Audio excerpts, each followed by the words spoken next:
So, Fox News alert, developments in the desperate search for Nancy Guthrie are coming to light as officials issue a description of her possible abductor. We're also learning for the first time about crucial evidence found inside of Nancy Guthrie's home. Let's take a look at all the major pieces of evidence and clues so far. So the newly discovered image and video from the doorbell camera, that's going to be critical for that criminal profile. We'll get to that later. Nancy's front door camera was disconnected. That helps us with the timeline.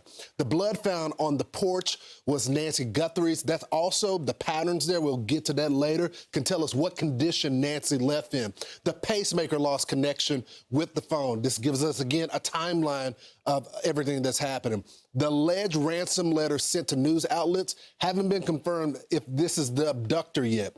They also found, this is new yesterday, a glove found in Nancy's home. Now, this glove right here, we don't know if it's that exact glove, but we know there was a glove. And then finally, the FBI releases the description of the male, 5'9" to 5'10", average build. Again, the profile of the abductor and the suspect's brand of the backpack identified. We know that this backpack is only at Walmart or from this company online on their website, all critical for this investigation. Let's bring in Dr. Priya Banerjee, forensic pathologist.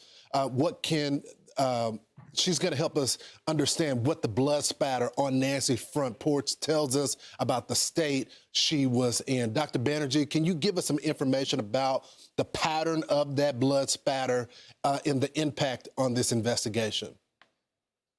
Yes, good morning. Thank you for having me. This close-up is fantastic at showing that the drops are landing as circles, and there's different sizes, but you can see very large drops. And I use that word drops or drips. So that is a pattern you see in blood spatter that shows that it's falling directly vertical down, like perpendicular down from a height. It's hard to say exactly where on the body it's coming from, whether it's the head or the hands, but it is dripping from a height. And so it's important to see that they're separate droplets. There's not a huge pool of blood, but there's definitely some sort of fresh injury that she's dripping from. And I can say she because it's been confirmed by DNA that it is Nancy's. I want you to weigh in on this because Dr. Michael Baden has a similar theory to you, and I want to make sure you're on the same page here. This is what he said. Nancy Guthrie is bleeding from some area, either the hand or the face. The nature of the blood spots with little pale centers or donut shapes are typical for drops that come from the nose or the mouth because they're mixed with air. That means she's coughing up blood or dripping from the nose. Otherwise, there would be a dripping from a cut from above, possibly the hand or the face. Do you agree with that analysis?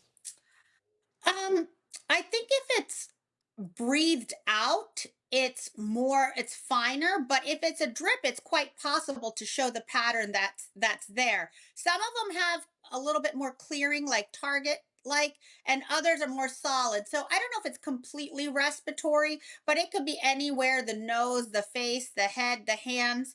Um, and she's older, so I don't know what medication she's on, but we have to remember that, she might be in have a medical condition or on medication that prevents her from clotting. So she could bleed quite a bit from just a little cut even, or a scrape.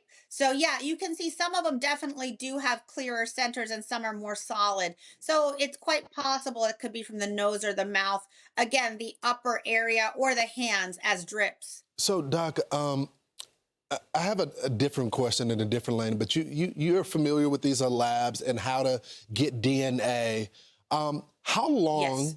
does DNA typically last on an object or a glove in this type of Right. climate, like outdoors? I mean, it's easier, I'm assuming, to contain that DNA when it's indoors on something that was dropped, but outdoors with weathering and all of that. Tell us about timetables on that.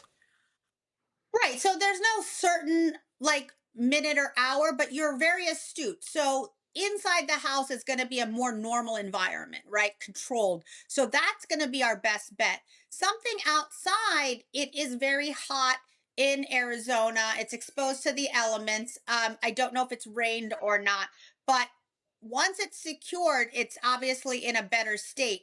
You do have to worry about the elements breaking down biological material. And so that is a risk. Now, technology's come a lot further where you can have even degraded DNA can be profiled. So I have a lot of confidence in the systems being used to type the DNA if it can be retrieved from the evidence. Doctor, your expertise has been invaluable. Thank you so much for joining the program. Thank you so much. Appreciate it. Have a good day. I'm Steve Ducey. I'm Brian Kilmeade. And I'm Ainsley Earhart. And click here to subscribe to the Fox News YouTube page to catch our hottest interviews and most compelling analysis.